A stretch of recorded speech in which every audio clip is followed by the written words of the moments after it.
¿Qué tal, amigos? Muy buenas tardes y espero que estén todos bien. Lo que vamos a hablar hoy día tiene relación con lo que está pasando yo diría que a nivel global, no solamente un fenómeno centralizado en Europa oriental, digamos, y que un filósofo, ensayista político norteamericano, en los años 90 publicó un libro que se hizo muy famoso en su época, que se llamó Choque de Civilización. Ahora, ¿qué plantea Samuel Huntington con respecto a este tema? Bueno, lo que él plantea es que tarde o temprano se va a producir, y podríamos decir que se está produciendo en este minuto, un enfrentamiento, un choque entre civilizaciones que están en lados opuestos de la historia, de la política, de la geopolítica, que podríamos definir por un lado Occidente, lo que se conoce el mundo occidental, vale decir Estados Unidos, Europa, fundamentalmente, y también incluye a nuestros países latinoamericanos, porque evidentemente que nosotros formamos parte de esta cultura occidental. Quizá vamos a llamar también la cultura judeo-cristiana occidental, porque nosotros nacimos como civilización con raíces, digamos, que tienen desde el punto de vista religioso, desde el punto de vista moral, de los valores morales. Nacimos como una civilización con esa vertiente judaica, judía, de religión judía, y fundamentalmente después con el nacimiento, surgimiento del cristianismo, y que poco a poco va a inundar, podríamos decir, o va a dar su influencia en el resto de los países occidentales, incluso llegando también hasta Turquía con el Imperio Bizantino, y por lo tanto vamos a decir que tenemos una serie de valores, principios compartidos. En un segundo lugar, hay otra cultura, que podríamos decir la cultura confuciana, de Confucio, la cultura china, que también tiene su propio desarrollo, sus propios valores y principios, valores de cultura, y que ha estado presente en la humanidad durante muchos siglos. Podríamos remontarnos a 3.000, 4.000 años de antigüedad, digamos, esta cultura china. Y finalmente, como de las tres, digamos, o cuatro civilizaciones que son más importantes, podríamos nombrar a la civilización que viene del mundo del cristianismo ortodoxo, vale decir de Rusia, y toda la influencia que puede tener, digamos, en los países eslavos, fundamentalmente en Ucrania, en Bielorrusia y partes de los Balcanes. Y se crea ahí según Huntington, se crea una división geográfica incluso entre estos dos mundos, fundamentalmente el mundo del cristianismo ortodoxo, vale decir el mundo eslavo, y el mundo occidental, cristiano occidental. No hay que dejar fuera, por supuesto que no hay que dejar fuera a todo lo que el origen de la cultura musulmana, la cultura islámica, que tiene sus propias coordenadas y tiene sus propios, digamos, ritmos, etc. Y que va tomando un camino distinto, aunque también es una religión monoteísta, la religión musulmana, la religión islámica, toma unas derivas totalmente distintas tanto a la civilización cristiana ortodoxa, podríamos decir, por un lado, y por otro lado a la civilización cristiana occidental. Ahora, esta división se produce, y Huntington así lo señala, se produce en Ucrania. él señala digamos, con bordes, podríamos decir, con los bordes claros, con unos límites claros, cuáles son, dónde están las dos civilizaciones que en este minuto están, digamos, en pugna, podríamos decir, por la hegemonía cultural y civilizatoria de todo el mundo. Y digamos, Huntington señala que este punto está en Ucrania, podríamos decir, por un lado, Ucrania, la región oriental, la región más del este de Ucrania, llámese el Donbass, todas las ciudades que están al lado del mar de Azov, y llega, digamos, hasta el extremo más sur, digamos, de Odessa, y podríamos también seguir para allá con Transnistria, que es una región que es independiente, aunque nadie la reconoce, que es prorrusa y que está digamos, dentro del territorio de Moldavia. Digamos, el sector, digamos, del este, de oriente, de Ucrania, sería, digamos, las zonas que son evidentemente están bajo la civilización cristiana ortodoxa y están, digamos, bajo esa influencia fundamental de lo que fue el Imperio Ruso y hoy día es Rusia, y entre medio, por supuesto, de la Unión Soviética. Y el lado occidental del río Dnieper hacia el oeste, donde está Kiev, donde está Leópolis y otras ciudades importantes, Kharkov, etc. Kharkov, medio en la duda, pero bueno. Forman parte, digamos, y siempre han querido formar parte más bien de Europa y de Occidente. Entonces ahí digamos, está la pugna, digamos, desde el punto de vista civilizatorio, más bien cultural, más bien de los valores, etcétera, etcétera. Hoy día uno puede ver, digamos, que esos países, especialmente Rusia, no comulga con los valores y principios occidentales. O sea, ellos piensan que lo que está impuesto en Occidente como valores morales, principios éticos, etc., ellos no están de acuerdo con eso. Podríamos decir valores como la democracia, valores como el tema, digamos, de los derechos de las minorías sexuales, la tolerancia a los grupos, digamos, dentro de la sociedad, y ellos no están de acuerdo con eso, con todo lo que representa Occidente dentro de su filosofía de vida y su creencia de principios religiosos. Ahora, hay un nuevo concepto que yo creo que todavía es más, digamos, es un concepto que es más dirigente, que va más al callo, digamos, del tema, que es el concepto de el norte y el sur global.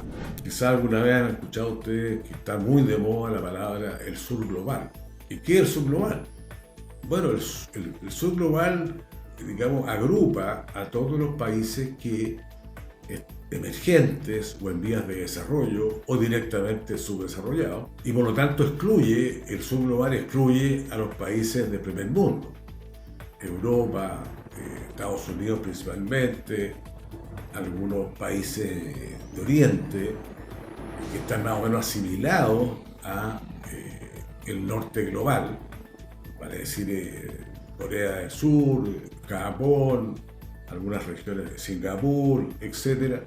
Y por lo tanto ese choque yo creo que hoy día es más dirigente, aparte de la cuestión cultural que habla Huntington. Pero hoy día creo que es más dirigente hablar del sur global y el norte global.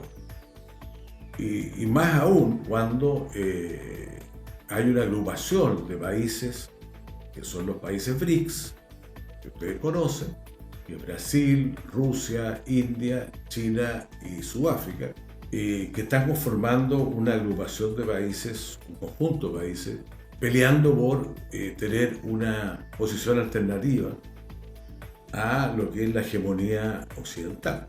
Ahora, a este grupo de países, que ahora tienen, en agosto tienen una reunión anual, estos países BRICS, hay una cola enorme de países esperando entrar al BRICS. O sea, en América Latina tenemos Argentina, tenemos México. Brasil ya está dentro de los BRICS. Tenemos Indonesia, tenemos Arabia Saudita, tenemos Argelia, tenemos varios países africanos y varios países de, podríamos decir, las monarquías petroleras, digamos, del Medio Oriente. Irán, por otro lado. O sea, hay un grupo de países importantes que están planteando, en primer lugar, reemplazar el dólar como moneda universal de cambio y tener una segunda moneda que se mueva entre los países integrantes y que tiene un respaldo en el oro. O sea, no es una moneda fiduciaria, como se llaman las monedas fiat, que están respaldadas por prácticamente nada. O sea, el dólar, digamos, no tiene respaldo en oro, tenía respaldo en petróleo en los años 70, ahora con la distancia entre Arabia Saudita y Estados Unidos, francamente esa unión petróleo-dólar se está empezando a romper. Y bueno, esa es la disyuntiva con la cual nosotros nos encontramos. Muchos autores dicen, bueno, este es el fin de Occidente. O como decía Osvaldo Spengler, que era un filósofo alemán de los años 30, de 1930, decía que Occidente estaba en decadencia. Tiene un libro que se llama La decadencia de Occidente, en los años 30, imagínense. Después, un filósofo chileno, Joaquín Fernando Vaz, que publica hace un tiempo atrás una columna del Mercurio que se llama El fin de Occidente. También llevando a colación cómo los valores y principios que nos guían como países, como hemisferio occidental, están cada vez más dejados de lado, digamos, o cada vez puestos en cuestión, digamos. Entonces, yo creo que también hay una cuestión importante que nosotros debemos rescatar de esto. ¿En qué punto está situado Chile dentro de este mundo tan cambiante? En 2 o 3 años se nos dio vuelta el mundo para arriba, o sea, con la guerra de Ucrania se nos dio vuelta todo el tablero del mundo. Y los países empiezan a tomar posiciones, digamos, y no se trata a favor de Rusia o en contra de Rusia, sino que se trata de estar posicionados mirando los intereses de cada uno de los países. Si eso es lo que la política exterior, mucha gente lo dice, no se basa en principios ni valores. Si la política exterior de los países, y como lo bien lo sabe Estados Unidos, que cuando le conviene habla de los principios, los valores, la democracia, libertad, Estado de Derecho, qué sé yo, y cuando no, invade Vietnam, invade Corea, después invade Irak, Afganistán, se mete en Libia, se mete en la guerra de Siria, pero ahí parece que la soberanía pasa a segundo plano, porque los intereses de Estados Unidos están siendo amenazados.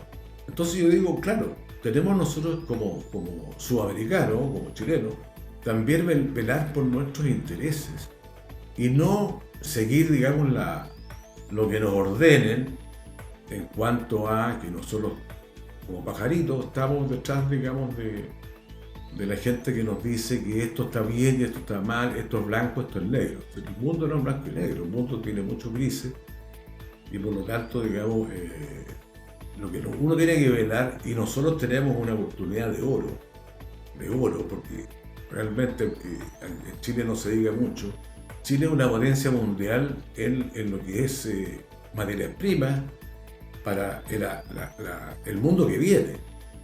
O sea, tenemos litio, la mayor reserva mundial de litio, tenemos cobre, la mayor reserva mundial de cobre, tenemos níquel, tenemos molibdeno, que es muy importante para hacer todo tipo de tecnología.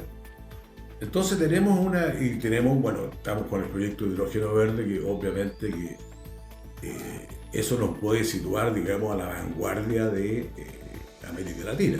Yo en otro video les voy a mostrar, digamos, las cifras donde algunos economistas señalan que Chile puede llegar a ser la Noruega de América del Sur, o si ya no es, digamos. En el sentido de tener un desarrollo basado en la exportación de tecnología, materias primas o materias primas que ayudan al desarrollo tecnológico de todos los países, y por lo tanto tenemos prácticamente la sartén por el mango si nosotros fuéramos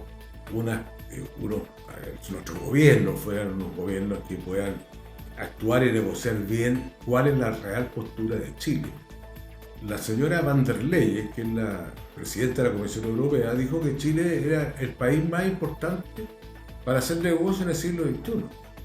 O sea, no lo digo yo, lo dice una persona que en su visita a Chile hace un tiempo atrás, una semana atrás o meses atrás, dijo eso. O sea, dijo que Chile era la piedra fundamental, el país fundamental para hacer negocios con el resto del mundo. Entonces, ¿dónde nosotros nos situamos? Nos situamos siguiendo las sanciones norteamericanas, de Estados Unidos, nos situamos siguiendo las sanciones de los países europeos, o nos situamos en una posición independiente que y podríamos incluso ser unos visitantes a la cumbre de los BRICS próximos. No creo, en todo caso, eso no va a pasar, pero dentro de un año más, 2 años más, podríamos estar siendo un país invitado a esta cumbre de los BRICS y ver si nos conviene o no nos conviene meternos. A mi entender, yo creo que sí, pero bueno, alguien sabrá más que yo, por supuesto, y tendrá que ver los pros y los contras, pero el tema está puesto sobre la mesa y el actuar nuestro tiene que ser sabio, inteligente y no manipulado por los grandes medios de comunicación internacionales que obviamente van a apostar por que Chile se alinee con los países europeos, con Estados Unidos, más de lo que estamos, y que le hagamos la guerra a los países, digamos, emergentes o al sur global. Nosotros somos el sur global, estamos en el sur global, no somos un país desarrollado. Y nosotros somos un conjunto de países de América Latina que somos emergentes. Pero vamos a ver si eso de ser emergente nos va a llevar al desarrollo. No, porque emergente, vamos a ser 100 años más países emergentes. Y no llegar jamás al desarrollo total, digamos, al desarrollo de un país como, valga la redundancia, Noruega, o un país como, digamos, como Italia, como puede ser Francia, etc. O sea, conservando nuestros valores y principios como chilenos, nuestros valores y principios de nuestro país, y no entregando la oreja, digamos, a lo que nos digan los demás, a lo que nos manden los demás, o directamente, si no les gusta, vienen e intervienen en nuestro país y se acabó el tema. Se nos acabó la democracia, el Estado de Derecho, la libertad, y seguimos adelante como normalmente nuestra historia nos ha enseñado, en un campo de mediocridad y de falta de perspectiva, porque la historia no se escribe en 2 años, la historia se escribe en 30, 40, 50 años. Los países que han invertido a 50 años plazo son los países que hoy día están teniendo mejores resultados, mucho mejores resultados que los demás. Bueno, eso es todo, amigos, y si les gustó este comentario, denle un like y por favor suscríbanse a este canal. Que les vaya bien, que estén muy bien, hasta la próxima semana.